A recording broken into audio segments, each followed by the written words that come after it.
Hello students, तो आज हम लोग पढ़ने जा रहे हैं एप्लीकेशन ऑफ गॉसेस थ्योरम।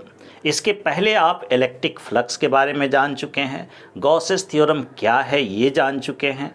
अगर आप पिछले वीडियो नहीं देखे हैं, इसके पहले का वीडियो, तो सबसे पहले उसको जाकर देख लीजिए। इस वीडियो के डिस्क्रिप्शन में उस वीडियो का लिंक दिया हुआ है ताकि आपको अच्छे से समझ में आ सके।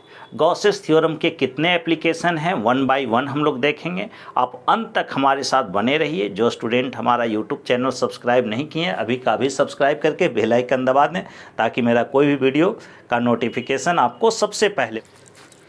तो आज हम लोग पढ़ेंगे एप्लीकेशन ऑफ गॉसेस थ्योरम। तो एप्लीकेशन ऑफ गॉसेस थ्योरम से पहले एक बार फिर से गॉसेस थ्योरम के बारे में जान लेते हैं। गॉस ने क्या बतलाया कि किसी बंद पृष्ठ है, कोई क्लोज सरफेस है और उसके अंदर चार्ज है। सरफेस के अंदर, बाहर क्या चार्ज है इससे हमको मतलब नहीं है। तो चार्ज, सपोज कि एक ही चार्ज है Q। तो जब चार्ज है तो इससे इलेक्ट्रिक लाइन्स ऑफ फोर्सेस या तो बाहर की ओर होगा या तो रेडियली इनवर्ड होगा। पॉजिटिव चार्ज है तो रेडियली आउटवर्ड होगा। अब चलिए भाई, ये इलेक्ट्रिक लाइन्स ऑफ फोर्सेस को हम लोग दिखला देते हैं। ये इलेक्ट्रिक लाइन्स ऑफ फोर्सेस है, ओके। ये रेडियली आउटवर्ड है। अब कहता है कि इलेक्ट्रिक लाइन्स ऑफ फोर्सेस पास कर रहा है, तो फाई का क्या डिफिनेशन है इलेक्ट्रिक फ्लक्स का? ई डॉट डी एस। और ई किसके प्रोपोर्शनल है? इलेक्ट्रिक फील्ड इंटेंसिटी किस पर निर्भर करता है? इलेक्ट्रिक लाइन्स ऑफ फोर्सेस पर निर्भर करता है। इलेक्ट्रिक लाइन्स ऑफ फोर्सेस जितना अधिक इसका घनत्व होगा उतना ही इसकी इंटेंसिटी ज़्यादा होगी। तो ई डॉट डी एस, ये टोटल अगर एरिया लेंगे, टोटल एरिया डी एस के जगह, तो टोटल इलेक्ट्रिक फ्लक्स हो जाएगा। ये हम लोग इलेक्ट्रिक फ्लक्स का डिफिनीशन से ये बात जानते हैं, ई डॉट डी एस। यही बात को गॉस ने बतलाया। ये डॉट प्रोडक्ट वगैरह हटाकर सिंपल कहा कि कोई क्लोज सरफेस के अंदर अगर कोई चार्ज है या बहुत सारे चार्ज हैं तो उससे निकलने वाला कुल electric flux phi is equal to जो होगा वह Q बटा एप्सिलन होगा। मतलब इसके अंदर टोटल चार्ज का 1/एप्सिलन गुना होगा। अगर हवा है तो सर हम एप्सिलन नोट लिखेंगे। ये दो बात, ये इलेक्ट्रिक फ्लक्स हम लोग कहाँ से ला रहे हैं? By definition. ये बाई डिफिनीशन हम लोग जान रहे हैं। इलेक्ट्रिक फ्लक्स के डिफिनीशन में ऐसा हम बतलाए थे। और ये जो हम लोग इलेक्ट्रिक फ्लक्स लिख रहे हैं ये बाई गॉसेस थ्योरम, ये गॉस ने हमको बतलाया है, ओके। गॉसेस थ्योरम ये जान रहे हैं। तो कहोगे कि सर यहाँ पर इलेक्ट्रिक फ्लक्स और ये इलेक्ट्रिक फ्लक्स इस तरीक़ा से निकालेंगे और गॉस थ्योरम के मदद से जो इलेक्ट्रिक फ्लक्स निकालेंगे, दोनों का वैल्यू समान होगा या अलग अलग होगा? तो बिल्कुल समान होगा। इस तरीक़ा से आप निकालिए या गॉसेस थ्योरम का एप्लीकेशन करके इलेक्ट्रिक फ्लक्स निकालिए, दोनों का वैल्यू समान होगा। तो आप क्या सीखे? इलेक्ट्रिक फ्लक्स के बारे में बतलाए थे कि इलेक्ट्रिक फील्ड का नॉर्मल कंपोनेंट और एरिया के प्रोडक्ट को हम लोग कहते हैं इलेक्ट्रिक फ्लक्स। ये डिफाइंड कर चुके हैं। डिफिनीशन से क्या लाए थे? Phi equal to E dot D S, dot product. मतलब इसको एक्सपेंड करेंगे तो E D S cos theta होगा, जहाँ ई क्या है? इलेक्ट्रिक फील्ड इंटेंसिटी है, विद्युत क्षेत्र तीव्रता है। डी एस क्या है? एरिया। अगर डी एस पर वेक्टर लगाकर बोलोगे तो एरिया वेक्टर, ऐसे डी एस जो है सरफेस का एरिया है, ओके। अगर थीटा है तो इलेक्ट्रिक फील्ड और एरिया वेक्टर के बीच का एंगल है। ये हुआ बाय डिफिनीशन। गॉस ने क्या बतलाया कि कोई बंद पृष्ठ है, क्लोज सरफेस है और उसके अंदर बहुत सारे चार्ज रखे हुए हैं। तो पहले उस चार्ज को टोटल कर लीजिए, जो पृष्ठ के अंदर है उसका टोटल कर लीजिए, मतलब प्लस माइनस कर लीजिए। जो टोटल चार्ज आया उसमें 1/एप्सिलन गुना कर दीजिए, जहाँ एप्सिलन क्या है? जिस माध्यम में चार्ज रखा हुआ है उस माध्यम की परमिटिविटी है। तो जो गुना करके आएगा Q गुने 1/एप्सिलन, वही उस सरफेस से निकलने वाला टोटल इलेक्ट्रिक फ्लक्स होगा। ये गॉस ने बतलाया। यहाँ दो बात, एक बाई डिफिनीशन, एक बाई गॉसेस थ्योरम। इसमें कोई डाउट है तो कमेंट कीजिए। नाउ अब हम लोग यहाँ पर गॉसेस थ्योरम का एप्लीकेशन देखेंगे। गॉसेस थ्योरम का 6 एप्लीकेशन है, 6 एप्लीकेशन है। बोर्ड एग्जामिनेशन में कोई एक पूछ देगा।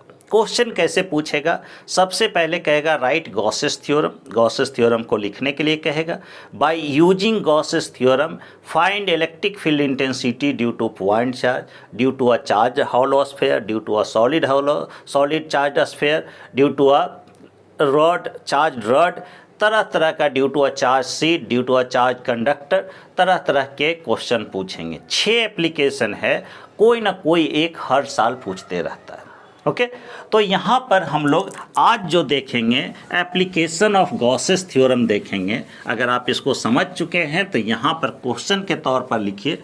आज का मेरा जो टॉपिक है एप्लीकेशन ऑफ, निकालिए कॉपी, हो जाइए तैयार, एप्लीकेशन ऑफ गॉसेस थ्योरम। इसमें 6 क्वेश्चन आएंगे। एक दिन में हम 2 क्वेश्चन डील करेंगे, तो इस तरह से 3 वीडियो हो जाएगा, 3 लेक्चर हो जाएगा। इसमें पहला क्वेश्चन है जो कि अक्सर पूछता है, question 1, first question, right Gauss's theorem, जो कि आप लिख लीजिएगा, बार बार हम नहीं लिखेंगे, लिखा चुके हैं। Gauss's theorem and with the help of Gauss's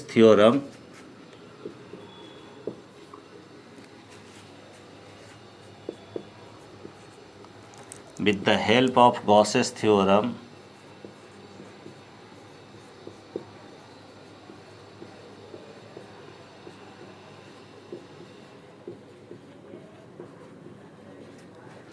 find electric field intensity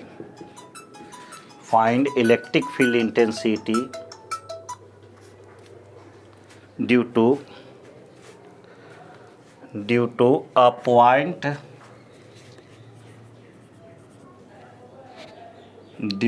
point charge.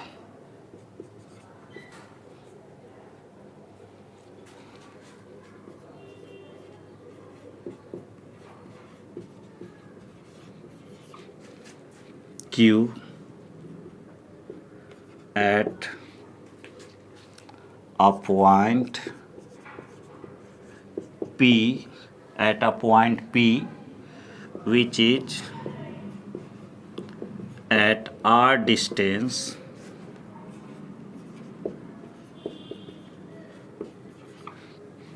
from charge Q.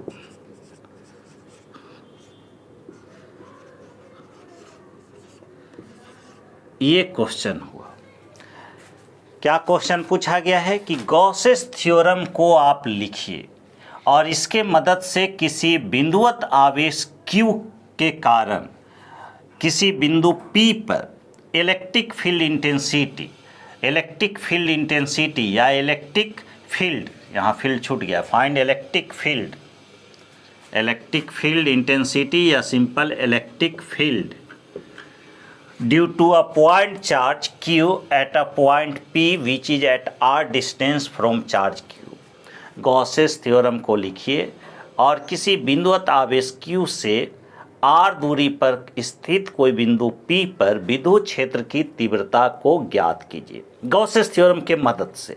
तो ये मेरा क्वेश्चन हुआ। पहले इस क्वेश्चन को आप लिख जाइए, आंसर हम लोग करते हैं।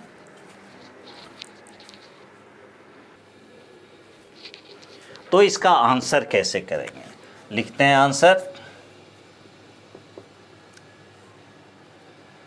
Late a point charge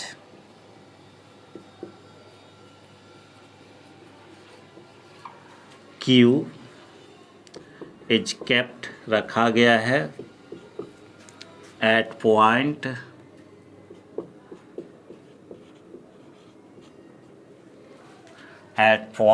A, किस बिंदु पर? A बिंदु पर। we have to find, हम लोगों को ज्ञात करना है, we have to find electric field intensity electric field intensity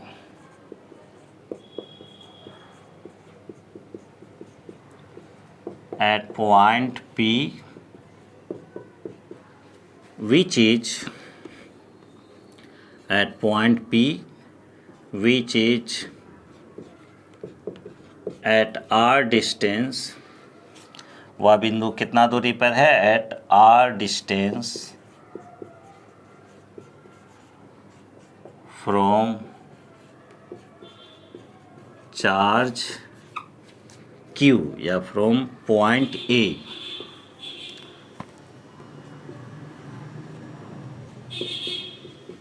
point A पारा चेंज करके for this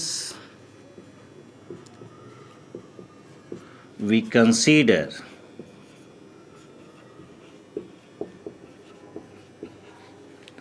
a Gaussian surface, a Gaussian surface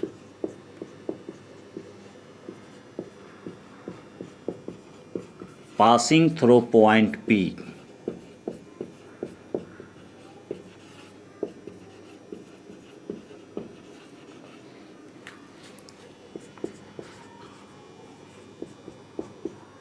which will be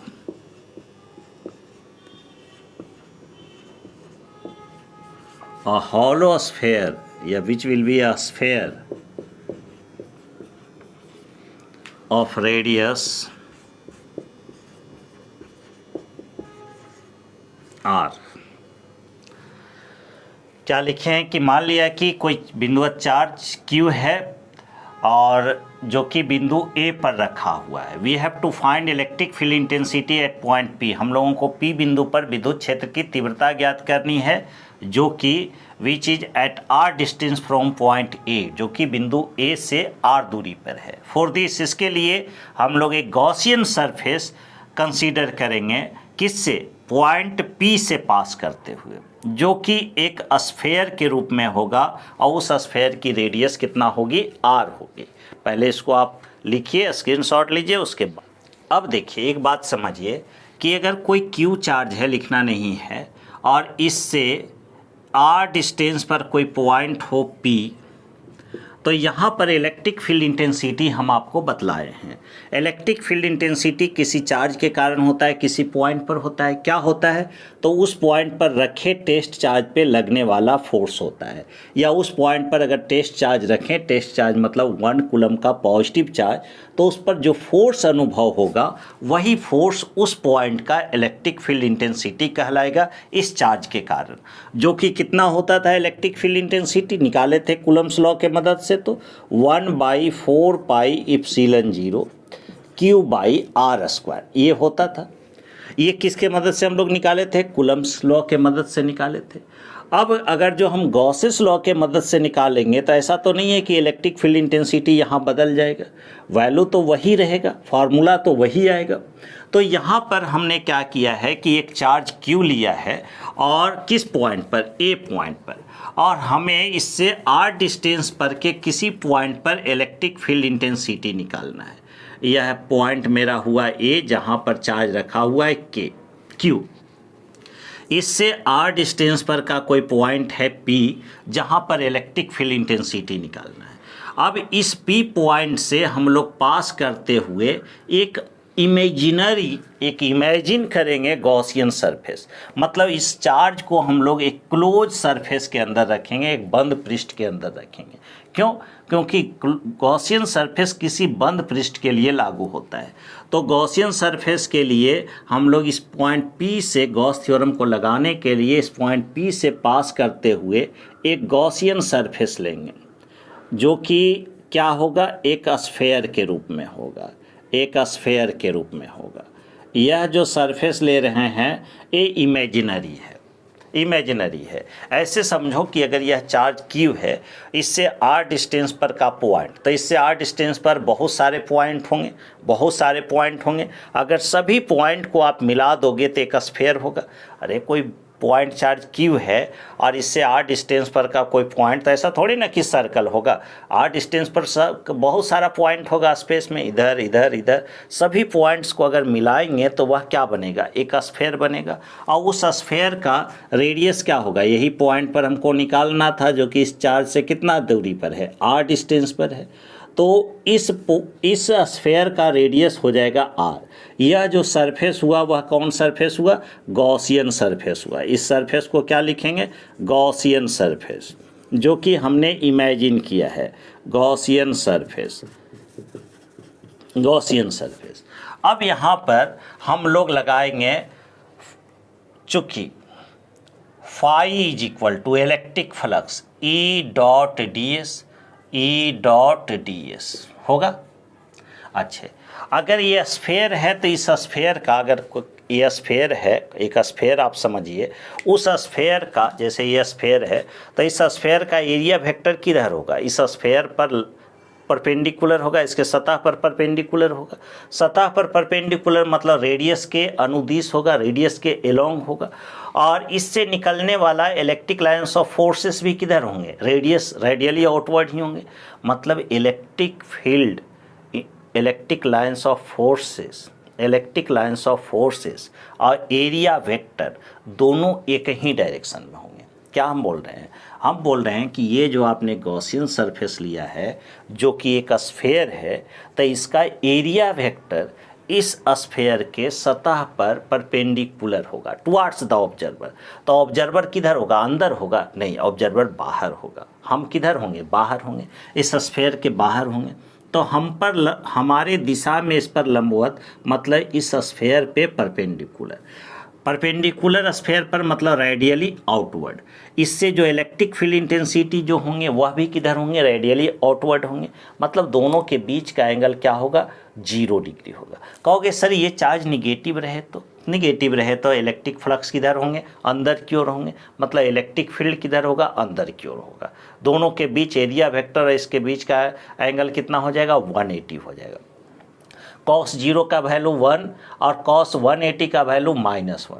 मतलब इलेक्ट्रिक फ्लक्स का न्यूमेरिकल वैल्यू सेम रहेगा, साइन अलग अलग होगा। ओके, यहाँ पर अब E डॉट डी एस, तो phi is equal to E रहने दो और D S E D S cos 0 degree, cos 0 degree. Phi is equal to क्या हो गया, E डी एस का मतलब इसका एरिया, तो स्फेयर का सरफेस एरिया होता है 4 पाई r स्क्वायर और cos 0 का वैल्यू तो 1 होगा। तो यहाँ से phi is equal to, cos 0 का वैल्यू 1 रखे तो फाई इक्वल टू क्या हो गया, E गुने 4 पाई r स्क्वायर। नंबर 1 यहाँ पर अब लिखेंगे नाउ फ्रॉम गॉसेस थ्योरम, किसके मदद से, गॉसेस थ्योरम के मदद से, क्योंकि इसी के हेल्प से हमको बनाना है Gauss's theorem, Gauss's theorem. Phi is equal to, Gauss ने क्या बतलाया कि इससे निकलने वाला टोटल इलेक्ट्रिक फ्लक्स क्या होगा, इसके अंदर का charge Q enclose by epsilon 0, हवा है तो एप्सिलॉन 0, और फाई इज इक्वल टू क्या हो गया, Q इनक्लोज, इसके अंदर कितना चार्ज है, एक ही चार्ज है Q, और बटा एप्सिलॉन 0, ये नंबर 2 हो गया। हम आपको बतलाए हैं कि यह इलेक्ट्रिक फ्लक्स और गॉस के मदद से जो इलेक्ट्रिक फ्लक्स निकाले हैं दोनों सेम होगा, दोनों बराबर होगा। तो यहाँ तक लिखिए आप, उसके बाद हम आगे बढ़ते हैं। ओके, अब फ्रॉम फर्स्ट एंड सेकेंड, ये फर्स्ट और सेकेंड को लेकर चलेंगे, दोनों का LHS सेम है तो RHS भी सेम होना चाहिए। तो क्या लिखेंगे, from first and second, from first and second, पहला और दूसरा का मदद लेंगे हम लोग।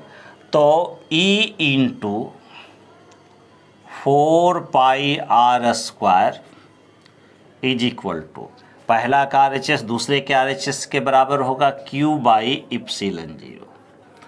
यहाँ से अगर E सिर्फ लिखना चाहेंगे, इलेक्ट्रिक फील्ड इंटेंसिटी जो कि निकालना है, तो इसलिए E इज इक्वल टू क्या होगा, जो देखना, E equal to 4 pi epsilon 0, इसको एक साथ लिखते हैं 1/4 पाई एप्सिलॉन 0, ये 4 पाई एप्सिलॉन 0, Q ऊपर है और बाई r स्क्वायर। तो यही हुआ charge Q, point charge Q के कारण उससे r डिस्टेंस पर स्थित पॉइंट P पर electric field intensity.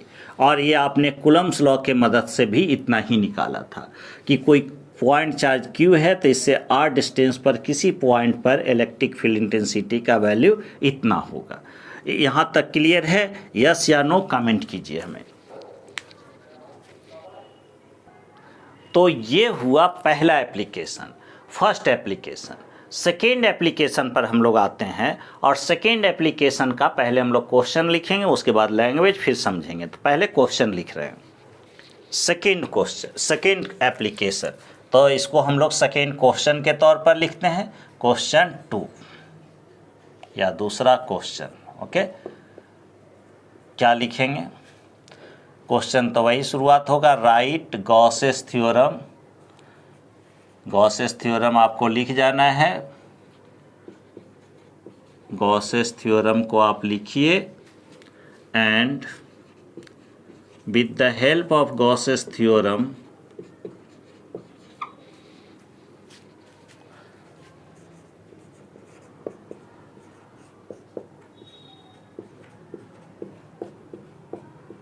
Gauss's theorem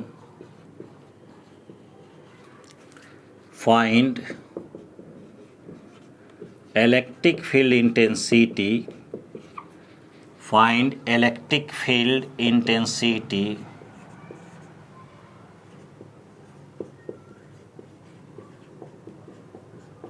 due to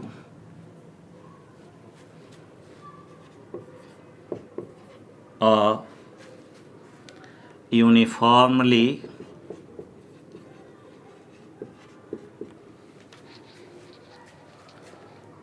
charged rod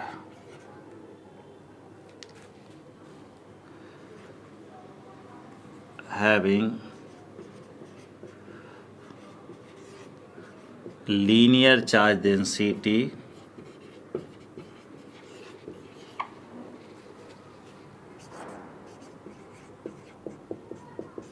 lambda at a point P which is at r distance from rod।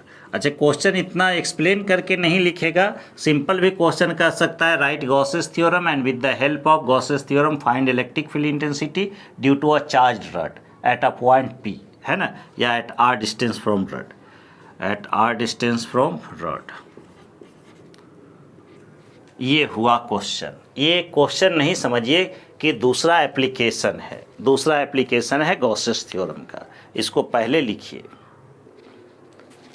तो यहाँ है क्वेश्चन कि गॉसेस थ्योरम को लिखिए और इसके मदद से किसी समरूप आवेशित छड़ से, जिसका कि surface charge linear charge density lambda है, रैखिक आवेश घनत्व लेम्डा है, उससे r डिस्टेंस पर स्थित किसी बिंदु पर विद्युत क्षेत्र की तीव्रता ज्ञात कीजिए।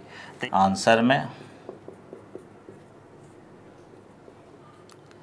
Late AB is a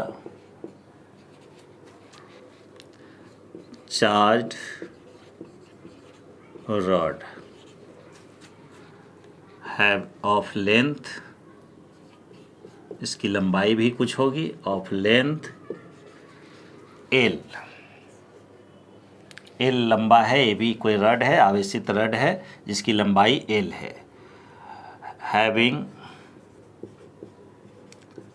linear charge density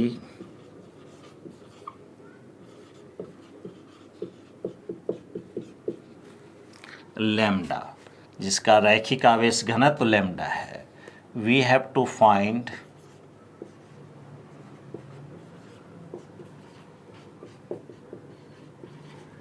electric field intensity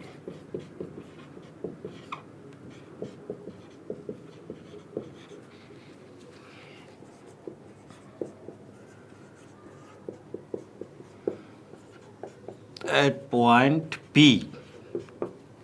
कहाँ पर निकालना है? एट पॉइंट P पर, विच इज, जो कि at R distance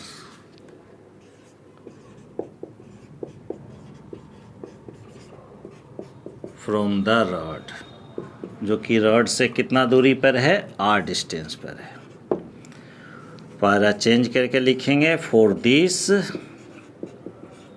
we consider, चूँकि गॉसेस थ्योरम का मदद ले रहे हैं तो गॉसियन सरफेस होना ही होना है। For this we consider a Gaussian surface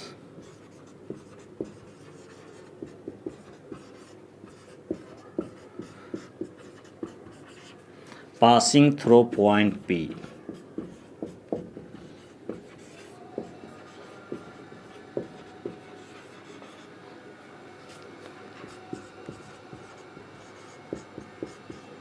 which will be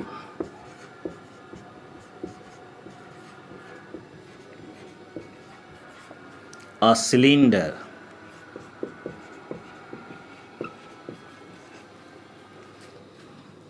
of length L and radius R। लिखिए इसको। यहाँ हम लोग एक रॉड लिए हैं जो AB है, जिसकी लंबाई L है, और वह कैसा रॉड है? तो चार्ज रॉड है, आवेशित छड़ है, और उससे R डिस्टेंस पर कोई पॉइंट P है, वहाँ पर हमको इलेक्ट्रिक फील्ड इंटेंसिटी निकालना है। अब ऐसा अगर जो कूलम्ब्स लॉ के मदद से निकालना चाहते तो दिक्कत होती, वहाँ पर इंटीग्रेशन वगैरह का ज़रूरत पड़ता। सपोज कि यही AB रॉड है, यही AB रॉड है, हमने कहा है कि let AB is a rod, यह AB रॉड है, और यह रॉड है चार्ज, तो चार्ज रॉड है, आवेशित छड़ है, और यूनिफॉर्मली चार्ज है, मतलब इसका चार्ज पर यूनिट लेंथ हर जगह समान है। ये आपको कंसीडर करके चलना होगा। ओके, अच्छा, कहोगे सर सिर्फ पॉजिटिव चार्ज ही आप क्यों दिखा रहे हैं, निगेटिव क्यों नहीं ले रहे हैं? तो आप कुछ भी ले सकते हैं, हम बार बार पॉजिटिव चार्ज लेते हैं, इसका मतलब मेरा थिंकिंग पॉजिटिव है ना, बी पॉजिटिव ऑलवेज। अब इससे R डिस्टेंस पर कोई पॉइंट है P, जहाँ पर कि आपको इलेक्ट्रिक फील्ड इंटेंसिटी निकालना है। तो ऐसे समझो कि अगर यही आवेशित छड़ है और इससे R डिस्टेंस पर पॉइंट हम आपको कहें कि कोई पॉइंट लीजिए, तो आप बहुत सारा पॉइंट ले सकते हैं। देखिए ना, ये चार्ज रॉड है, इससे R डिस्टेंस पर पॉइंट इधर ले सकते हो, इधर ले सकते हो, इधर ले सकते हो, इसके नीचे बहुत सारे पॉइंट होंगे। जब सभी पॉइंट को मिलाओगे तो वह क्या होगा? एक सिलेंडर होगा, एक बेलन होगा। तो अगर जो उस पॉइंट P से पास करते हुए हम लोग एक गॉसियन सरफेस लेंगे, गॉसियन सरफेस जो कि इमेजिनरी होगा, ऐसा हम लोग इमेजिन करेंगे, तो वह जो सरफेस होगा वह किसका सरफेस होगा? एक सिलेंडर का सरफेस हो जाएगा। सभी पॉइंट को इस रॉड से R डिस्टेंस पर जितने पॉइंट हैं सबको मिला देंगे तो वह क्या बन जाएगा? एक सिलेंडर बन जाएगा। और उस सिलेंडर का रेडियस कितना होगा? R होगा। उस सिलेंडर का रेडियस कितना होगा? R होगा। मतलब क्यों R होगा? क्योंकि छड़ से आवेशित रॉड से इस पॉइंट की दूरी P है। अब देखिए यहाँ पर कितने सरफेस होंगे? इस सिलेंडर का 3 सरफेस होगा, 2 प्लेन सरफेस होगा और एक कर्व सरफेस होगा। मान रहे हो इस बात को? यह जो ऊपर और नीचे का जो सतह होगा वह प्लेन सरफेस होगा, और ये सिलेंडर का जो दीवार होगा वह कर्व सरफेस होगा, वक्र सतह होगा। तो अगर जो 3 सतह है, ऐसे समझिएगा बात को, थोड़ा सा यहाँ ध्यान लगाइएगा और समझने का कोशिश कीजिएगा। एक सतह यह सतह, तो इस सतह का एरिया वेक्टर किधर होगा? इस सतह का एरिया वेक्टर इस डायरेक्शन में होगा, एरिया वेक्टर DA। इस सतह का एरिया वेक्टर किधर होगा? इस सतह का एरिया वेक्टर इस तरफ होगा, DA। यह हुआ। और ये कर्व सरफेस का एरिया वेक्टर किधर होगा? तो इस सतह पर परपेंडिकुलर होगा, इधर होगा, इसको DA1, DA2 और DA3। ओके, तो तीन सतह, तीनों का एरिया वेक्टर अलग अलग डायरेक्शन में। अच्छा, अब यहाँ पर ये छड़ है और ये पॉजिटिव चार्ज दिखलाए हो, इस पर पॉजिटिव चार्ज, तो ये electric lines of forces, electric lines of forces किधर होंगे? इस डायरेक्शन में होंगे, ऐसा ये इलेक्ट्रिक लाइंस ऑफ फोर्सेस है जो कि इधर ऐसे निकलेगा या ऐसे निकलेगा। तो अगर इस electric field, electric lines of forces जिधर उधर ही इलेक्ट्रिक फील्ड, ये हम लोग एरिया वेक्टर DA3 कहे थे, DA3। ये इलेक्ट्रिक फील्ड का डायरेक्शन है, इलेक्ट्रिक फील्ड का डायरेक्शन है, इलेक्ट्रिक फील्ड का डायरेक्शन है। तो बाबू इलेक्ट्रिक फील्ड और एरिया वेक्टर इस सतह, पहला सतह के बीच का एंगल कितना होगा? हम क्या पूछ रहे हैं? ये इलेक्ट्रिक फील्ड और ये पहला सतह जिसका एरिया वेक्टर DA1 है, इसके बीच का एंगल क्या होगा? ये इलेक्ट्रिक फील्ड और दूसरे सतह का एरिया वेक्टर जो कि DA2 है, उसके बीच का एंगल क्या होगा? और इलेक्ट्रिक फील्ड और तीसरे एरिया वेक्टर के बीच, मतलब तीसरा सतह जो है उसके बीच का एंगल क्या होगा? मतलब angle between E and DA1 क्या होगा, यह आपको बतलाना है। दूसरा में E एंड DA2 के बीच का एंगल क्या होगा, ये आपको बतलाना है। तीसरा में E electric field and DA3 के बीच का एंगल क्या होगा? कमेंट में हमको बतलाइए। नंबर 1 ऐसे लिखकर एंगल लिखना है कितना, नंबर 2, नंबर 3, ये कमेंट करके हमको भेजिए जल्दी। ये हम क्लियर कर देते हैं। ऐसे समझिए इस बात को, एंगल में कन्फ्यूजन जो हो रहा है, ये अगर जो कोई रड है, चार्ज रड है, और यहाँ पर हम 1 कूलम के पॉजिटिव चार्ज को रखेंगे, तो उस पर फोर्स किधर लगेगा? बाहर की ओर लगेगा। ऊपर तो लगेगा नहीं, नीचे तो लगेगा नहीं। किधर फोर्स लगेगा? तो बाहर की ओर लगेगा। यूँ समझ लीजिए कि ये फोर्स लग रहा है। अगर यहाँ पर हमने 1 कूलम के पॉजिटिव चार्ज को रखा तो फोर्स इधर लगेगा, यहाँ पर रखेंगे तो बाहर की ओर लगेगा। क्यों? क्योंकि पूरे पर बिछा हुआ है चार्ज, तो जैसे ही रखेंगे ऑलमोस्ट बाहर की ओर ही लगाएगा। अच्छा, ऊपर तो लगाएगा नहीं। अब इसका जो एरिया वेक्टर है वह किधर है? बाहर की ओर। और फोर्स किधर लग रहा है? इधर। मतलब इलेक्ट्रिक फील्ड इधर और फोर्स लग रहा है ऊपर, तो दोनों के बीच का एंगल कितना हो गया? 90 डिग्री। इस सतह का एरिया वेक्टर नीचे की ओर और फोर्स किधर लग रहा है? बाहर की ओर, तो ये दोनों के बीच का एंगल 90 डिग्री। इस सतह का एरिया वेक्टर किधर? इधर ही। फोर्स भी किधर लग रहा है? उसी डायरेक्शन में। तो ये दोनों के बीच का एरिया वेक्टर और इलेक्ट्रिक फील्ड के बीच का एंगल क्या हो जाएगा? 0 डिग्री। तो यहाँ पर DA1 और इलेक्ट्रिक फील्ड के बीच 90 डिग्री, DA2 और इलेक्ट्रिक फील्ड के बीच का एंगल 90 डिग्री, इलेक्ट्रिक फील्ड और तीसरे सतह के बीच का एंगल 0 डिग्री लिया जाएगा। मतलब ये 90 डिग्री होगा, ये 90 डिग्री होगा और यह 0 डिग्री होगा, 0 डिग्री होगा। ओके, यहाँ पर हमने आपको सिखाया इलेक्ट्रिक फील्ड और एरिया वेक्टर के बीच का एंगल। जब कोई छड़ चार्ज होगा तो उसको हम लोग चारों तरफ से r डिस्टेंस पर के पॉइंट को सराउंडेड करेंगे, तो वह एक सिलेंडर होगा। सिलेंडर में 3 सतह होंगे, 2 प्लेन सरफेस होगा, 1 कर्व सरफेस होगा। तो प्लेन सरफेस का एरिया वेक्टर और इलेक्ट्रिक फील्ड के बीच का एंगल हो जाएगा 90 डिग्री। दोनों प्लेन सरफेस और एरिया वेक्टर के बीच का एंगल 90 डिग्री लिया जाएगा। लेकिन कर्व सरफेस और इलेक्ट्रिक फील्ड के बीच का एंगल कितना लिया जाएगा? 0 डिग्री। तो यहाँ पर इलेक्ट्रिक फील्ड होगा इस डायरेक्शन में E, एरिया वेक्टर इस सरफेस का जो भी, अगर जो DA लेते हैं तो इसी डायरेक्शन में होगा, DA1 कह दो। यहाँ पर इलेक्ट्रिक फील्ड होगा इसी डायरेक्शन में हर जगह, लेकिन यहाँ का एरिया वेक्टर इस डायरेक्शन में होगा, DA2। यहाँ का एरिया वेक्टर जो होगा इस डायरेक्शन में होगा, DA3। लेकिन इलेक्ट्रिक फील्ड हर जगह इसी डायरेक्शन में होगा। तो DA2 और इलेक्ट्रिक फील्ड के बीच का एंगल 90 डिग्री। DA3 और इलेक्ट्रिक फील्ड के बीच का एंगल 90 डिग्री। DA1 और इलेक्ट्रिक फील्ड के बीच का एंगल 0 डिग्री। Clear clear. अब यहाँ से लिखेंगे, चूँकि phi is equal to, phi लिखना है इलेक्ट्रिक फ्लक्स, तो फाई इज इक्वल टू, चूँकि phi is equal to E dot DA1 plus E,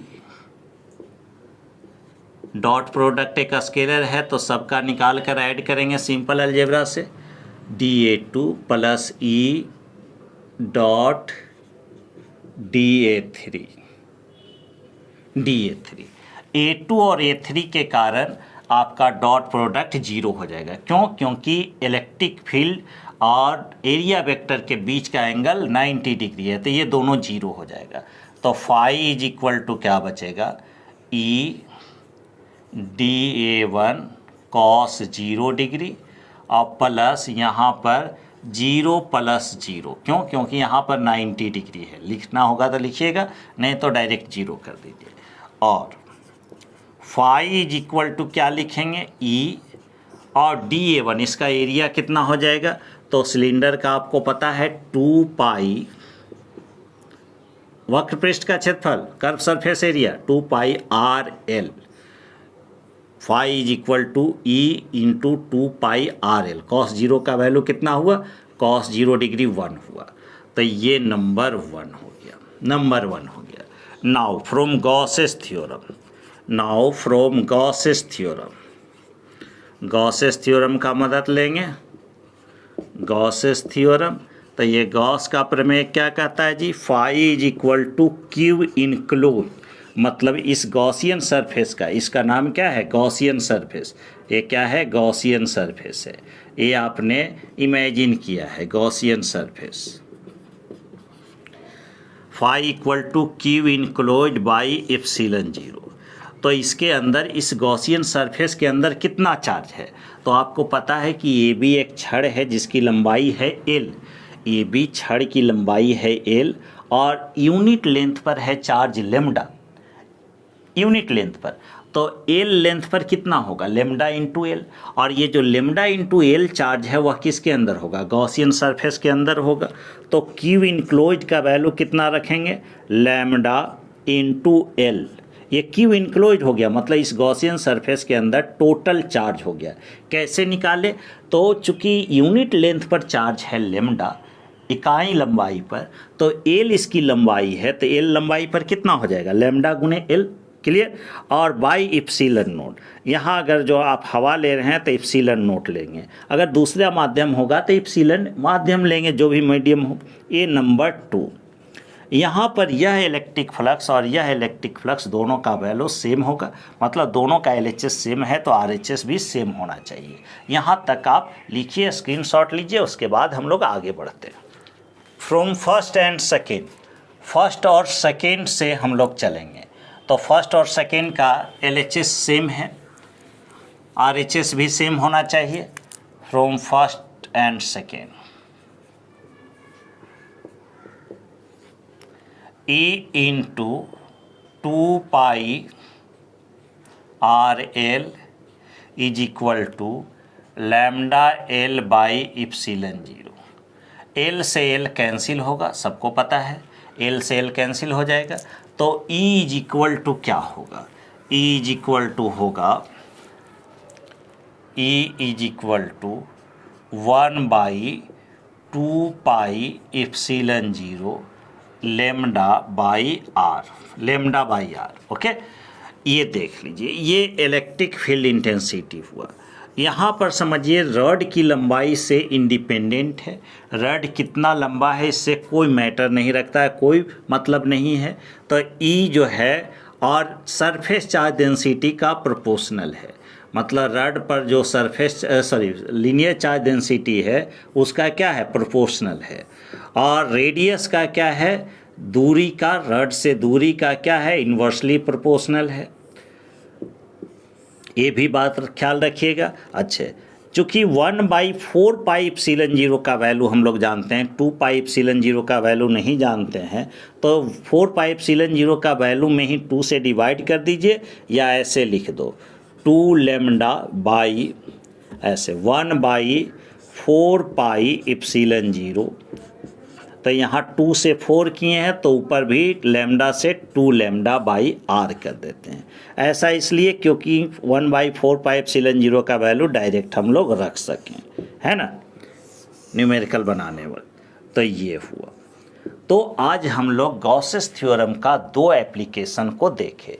next video में, नेक्स्ट क्लास में हम लोग और 2 एप्लीकेशन देखेंगे। टोटल 6 एप्लीकेशन हम आपको पढ़ाएंगे, प्रत्येक दिन 2 एप्लीकेशन डील करेंगे। जुड़ने के लिए बहुत बहुत धन्यवाद।